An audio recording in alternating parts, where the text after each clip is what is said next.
It's just after 7:30 and bargain hunters are going all out to cash in on Black Friday specials. While retailers are smiling all the way to the bank, shoppers are braving long serpentine queues to make the best of supposedly the cheapest deals in town. And some are even prepared to break the bank on a once-in-a-lifetime offers. And retailers are not complaining as this puts their balance sheet back in the black. But analysts warn that impulsive buying is dangerous. Consumers may find themselves buying things they don't need or can't even afford. And sometimes it's not clear if customers are getting a bargain or if they are being ripped off. And stores use psychological tricks to get customers to make impulse purchases and overspend. And shoppers can't possibly know whether the sale price that's on display is actually a great deal. The displayed sale price of an item may be artificially high in order to amplify the price drop. And consumers seldom do price checks throughout the year to have a better sense of the market. And impulsive buyers seldom read the return and exchange policies of the retailers they shop at. And here are some tips that come in handy when shopping. Sales are designed to create a false sense of urgency. Prioritize what you really need over what you want, and have a shopping list of items you want to buy and stick to it. And don't use savings to purchase items you didn't have on your list, and return goods you don't need when the shopping euphoria wears off. Mega sales drives like Black Friday raise a few key questions. We want to know, do South African consumers generally know their rights? And do retailers adhere to the National Credit Act? And are major sales good for the economy or buyers? And does the country need a spending or saving culture? Should independent bodies regulate spending or selling? And do customers have legal recourse if they don't get a fair deal? Black Friday is always a big day in shopping centres, in the world actually, in terms of retail, because of the major discounts that are offered by the stores. But because it's also our launch weekend, you know, we've just launched Africa's biggest mall. And not only did we launch Africa's biggest mall, we've also renovated the mall with a lot of excellent and exciting key features. So I really believe that we've got a lot more people than what we expected to be in our shopping mall, but it's exciting. You can see people are getting spoiled, they're spoiling themselves, they're buying gifts. We've got gift wrapping stations, and they're relaxing. They're out here in the food court, they're out in Central Park as well to relax after shopping. So it's a great day for us and a great turnout. Customers can counter the National Credit Regulator if they don't get a fair deal, and this is what some of our viewers had to say. It's part of the National Credit Act sphere that credit providers must give certain information and provide consumers with their information on their rights. For example, a credit provider must give a pre-agreement statement and quotation to their consumer before they take out the credit. So, for example, they must show what their interest rate is going to be, what the service fees and initiation fee is going to be. At the National Credit Regulator, we have a complaints department. So if a consumer feels that a credit provider is overcharging, or perhaps credit was given recklessly, then a consumer can contact the complaints department at the National Credit Regulator, where they will attempt to resolve the issue. And to talk about the psychology of consumer behavior, we're joined by Alexander Simpson, a head of business development for iPay, and Debbie Howers is a clinical psychologist. You at home are most welcome to give us a ring as well. Annaline van der Poel is head of operations for Debt Rescue, and Caroline Young is senior legal advisor at the national regulator, or credit regulator rather, the NCR, and they join us via phone line. I'll start with two guests in studio. Welcome and thanks so much for joining us. Thank you. So could you resist the temptation of Black Friday? We believe it's completely chaotic out at shopping malls. And Debbie, maybe let's start with the whole idea of a Black Friday and the sense that you're getting a bargain that is a once-in-a-lifetime opportunity. Well, I think first of all it appeals to people's survival values, because there's such an inequality of wealth distribution that it appeals to those who feel that they're actually going to be able to buy goods, first of all, on a base material needs to eat. And so in that way, firstly, it has survival value for the few, for the minority, or the people that are underprivileged. And secondly, there's also the element of distractions, where people are have an addictive cycle where they just searching for bigger, better, more in materialisms, in their eternal illusion to find something out there that's going to define their value. So you think it's really that complicated and has to do with, you know, being analytical and whether you buy something or not. Isn't it also just about seeing a good deal and going after it as a consumer who's under pressure, you know, the noose is tightening around over indebtedness, etc.? But it's also to do with a lot of that sense of people have lost that sense of collaboration, and people are very separate now, and they believe that what they have to get is for themselves, and they often will actually fight if necessary to get that. Yeah.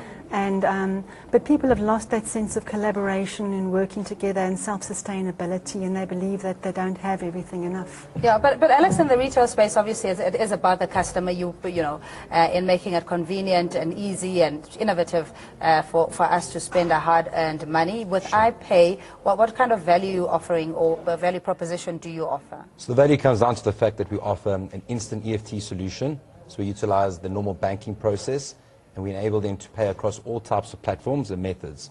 So similar to what you're mentioning with the QR code, with SMS, etc., we enable all those forms using your bank account to pay instantly and to cut down on the cost of credit card and other usage.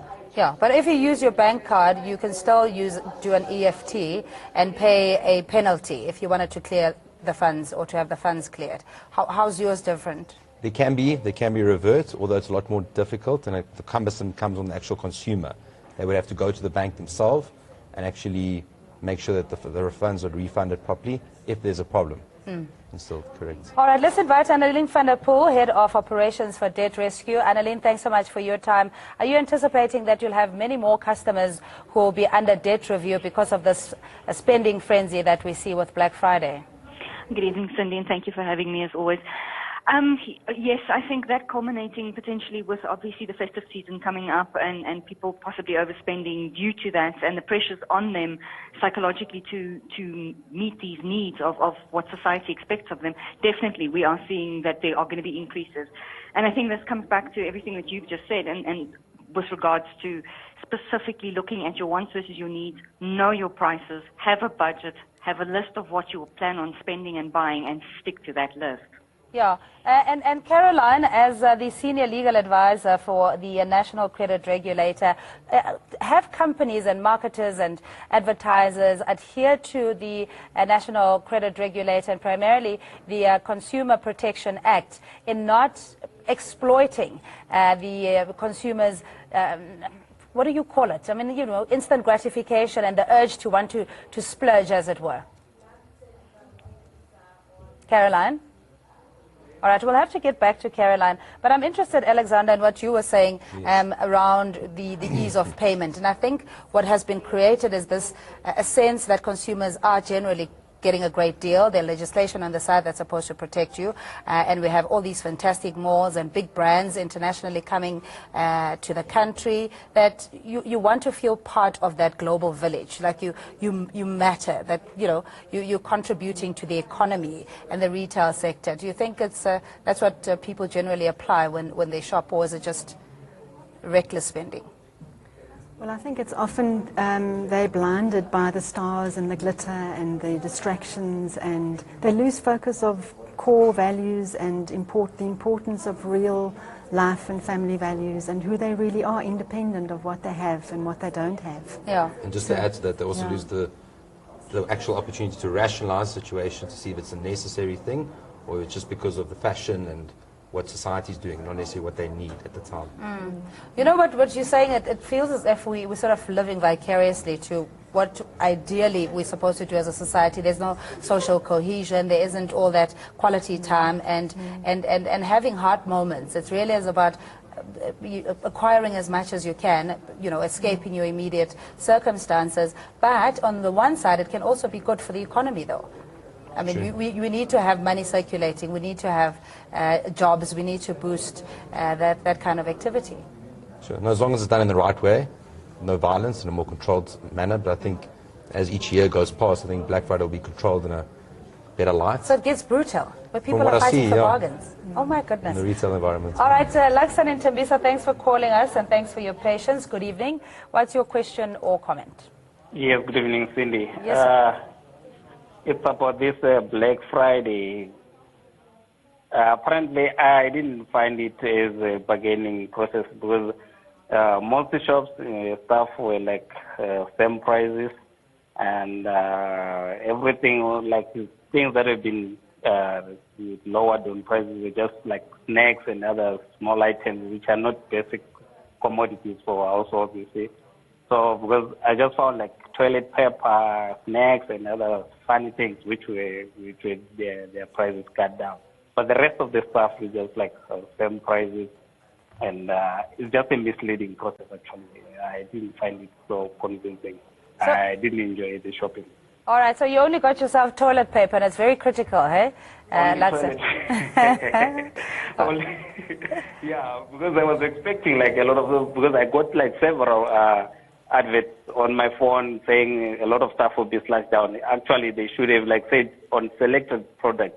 Who could have understood, but it was like everything will be slashed down, which was unfortunate because I didn't find it that way. It's that subliminal messaging. Thanks so much, Laksan, calling us from Tembisa. And Temba, you're calling for us from the Nelson Mandela Bay. Good evening, and thanks for calling. Good evening, Cindy, to you. Yes, we're listening. Yes, let's start here, Cindy. I hope somebody is listening to start a commission like CRR. You remember the commission that investigated the churches recently? This scam needs to be investigated. This is an attempt to suck money out of the poor communities. Last year it was better. There were a number of items that were a bit on sale or slashed in terms of prices. But this time around, you find very few of the items that are on sale. And most of items that people require as basic foodstuff are not on sale. So this is just a scam to draw in people and suck money out of them, and they will repeat them in December, and next year we are poorer than we are today. Temba, but what should be done? I mean, we already have regulation in place to protect consumers, and that the choice ultimately is up to you whether you want to buy or not. Is it about awareness? Is it about financial literacy? What is it about? No, the same argument with the churches. The same argument with the churches that it's your choice to go to that church and be doomed and eat rats and mice. But there was a commission that was established, and those pastors were condemned by society. It is for us now to talk through and make sense out of what is happening, that this is a scam, this is an attempt to draw money and suck money out of the poor, and nothing that they will gain. All right, Temba, thanks so much for your call. Are we really that gullible, though, as a caller suggests, that, you know, there's subliminal messaging and it's all put in such a way that you, the customer, feel like you're winning, you're gaining something, and as opposed to it being an orchestrated campaign to swindle as much money from us as possible? I think subliminally the consciousness of the society is really programmed on all levels, especially to serve a consumerism and the minority elites that benefit from it. But it doesn't serve the interests of normal human values, of self-sustainability, growing your own vegetables, working with the land. We've lost contact with our true connections, which is beyond materialistic and illusions of support and love. Yeah, so, but in a capitalistic society that we live in, we all aspire to have a bigger house, a bigger car, bigger everything, and that's why you advance yourself in terms of education, etc. That it is okay to reward yourself, but it's just not. It's for you to be able to discern between these particular campaigns and whether you have, you know, you're fulfilling your needs or wants. Alexander. Sure. Yeah, completely agree, and I do think that humans should be understanding about not hoarding and collecting for what's necessary. Yeah. But I do agree with in terms of gratification, as long as done in a good manner with good intent, and people giving back, especially to their family, that would be great, especially if they're, you know, working towards helping the economy in a good manner and sharing. Okay, so we'll get some more financial saving tips from you. Meshach is on the line. Good evening, Meshach, and thanks for calling. Hello. Hi. Hello, good evening. I've been watching your show, and I see that the gentleman who just spoke now he does make a little bit of sense. But with due respect to the masses, I think all these major companies are taking the shoppers for a ride. Basically, all prices are marked very, very high in profits. If they could reduce the price of all their goods on this one day, why can't they keep their prices low in general? These are the guys that put up inflation, and they're just making the masses stupid. Thank you very much. All right, Mishak, thank you so much. And Debbie, maybe you can add on to this in the sense that when it appears to be true to be, or rather too good to be true, it is actually that the retailers at the end of the day lose absolutely nothing. They have covered their operational expenses and even made a profit on that very sale item that we feel we can't do without. So what kind of advice do you give your clients? Oh, Annaline, hi. Hi there. Hi. Absolutely. I think everything goes back to the fact that we know what the world economy is currently and South Africa's economy as well. And for each person to take control of his own finances, they have to know what they can afford and what they cannot afford. By all means, we still need to spend, but we need to differentiate between wants and needs. I agree with what your viewers have said. It's important that we know this is what we need to survive every single month. This is what our spending should be going towards, but know your prices. As consumers, we've got to be savvy. We need to do constant comparisons throughout the year, and it's very easy. Most of us have community newspapers. They have the different retailers placing their products in there, and when you do go into a shop, make sure that you have your list and you stick to your list. Don't get lured by other products that you don't need or that you're not sure of the price and potentially end up overspending in that specific sector. All right, Visa is calling us from Ekurhuleni. Good evening to you and thanks for calling. What's your comment or question? Hey, good evening. I just want to express something here. First of all, I just want to put a question. Why is it called Black Friday? Secondly, why is it made during the course of the month, not exactly at the end of the month, so that everybody can afford and go and buy there? That's only my question I want to know. At the same time, the prices when I went there, they were not the way they were saying. Some of the things were selected, not all the things that they say. They talk about, during the course of the day, it was 80%. They talk about 80%, but it wasn't there. So my question is that why did they say 80% and at the same time, not all the things are on sale? Thank you. Visa, thanks so much for your call and very pertinent questions there. I mean, I must admit, I was none the wiser of Black Friday until 2 days ago when everybody was going on this particular frenzy. But the origin thereof and the concept and where that fits into the South African culture of wanting to encourage more savings as opposed to spending, Debbie, is really misaligned based on the equality and the balance of the economy we have. As far as I know, that it does come from America, the States, where they have the Black Friday after the day of Thanksgiving. And yesterday was Thanksgiving. So the following Friday after that is normally Black Friday, where they bring those through. Yeah. But it does come from a culture of Americans where there is a lot of that kind of consumerism and all that. And now it's extending into other countries because it has economic value. Yeah, I think we also wanted to find out whether it's got racial undertones, you know, whether Black Friday, why is it particularly that? But Annaline, I didn't mean to break you off earlier. You were still telling us about how people can avoid overspending, number one, and knowing what comes in and being honest. I think the psychology of having those kind of awkward discussions with the family and being honest with your finances and not pretending to have a particular lifestyle when you can't afford it.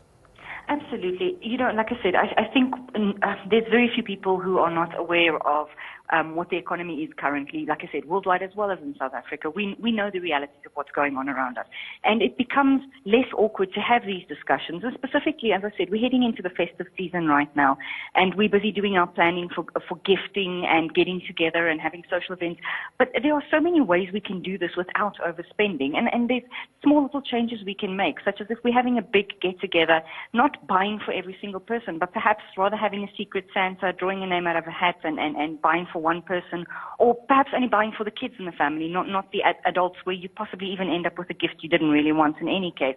So there's many ways we can approach it. People can club in, get together, everybody contributes to the get-together days that we have in this period, but not to focus on trying to show each other what we have and possibly don't really have, and focusing on just spending right now. This is a time of family togetherness, but being very socially aware of what our finances are. And the first thing that a person has to do is be realistic about their finances.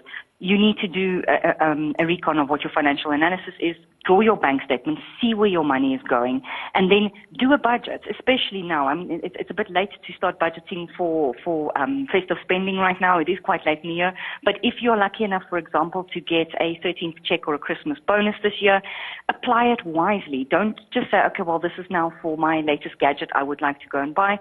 Do I have debt that will have a bigger impact on my pocket in the long term, as opposed to looking at that gadget and then 2 months later saying, well, it's dated now in any case. There's many things we can do. Yeah, we also, I think we'll get Alex to explain how you're less tempted if you use a card, or rather EFT payment as opposed to cash, because we know how that evaporates very quickly. But before we go there, let's take Sydney in Soweto. Thanks for your patience and good evening.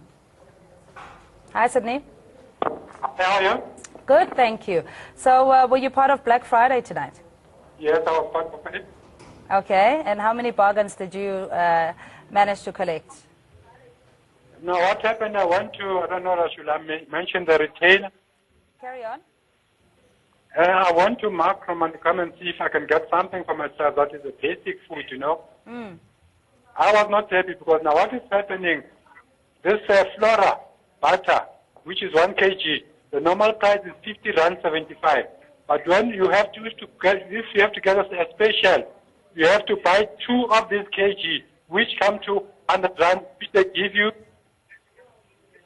That is Sydney, thank you so much, Sydney, and I really appreciate that. Maybe, Alex, tell us the psychology, and again, how people can avoid having to pay double, because under the guise of a sale, you're now left with 2 items, whereas you just wanted one on a discount. So I think it comes back to the point about budgeting and getting that. A lot of people have got pathological habits about spending and other things in their life, but if they can get in a real good habit of budgeting, buying when necessary, and being cognizant about pricing out there in the market. And of course, you were alluding earlier about the EFT versus card. I mean, when you see an EFT payment, it comes off your actual bank statement. You're not prudent about this concept that you've got a cloud full of money that you've still got to pay back later. You see the effect instantaneously. So that may have a good effect in terms of realizing what you have available and budgeting accordingly. Yeah. And Debbie, just a final word for consumers, especially this time of the year where there is the desire and temptation to spend. I think it's important that people return and look at themselves and realize that they have everything inside of them that they need as far as love, and often buying gifts is often superficial, and often just getting a flower or teaching your child to build a little statue of stones or something like that can sometimes have a lot more meaning and value than looking for the illusions in the outer world that don't exist. So what happens if other children around you are getting that bicycle and your kids are deprived? You know, how do you have those kind of conversations in your home to restrict overspending? Yeah, and it is a product now of the consciousness that we're living in, which is exacerbated by things like Black Friday, which promotes outer illusions.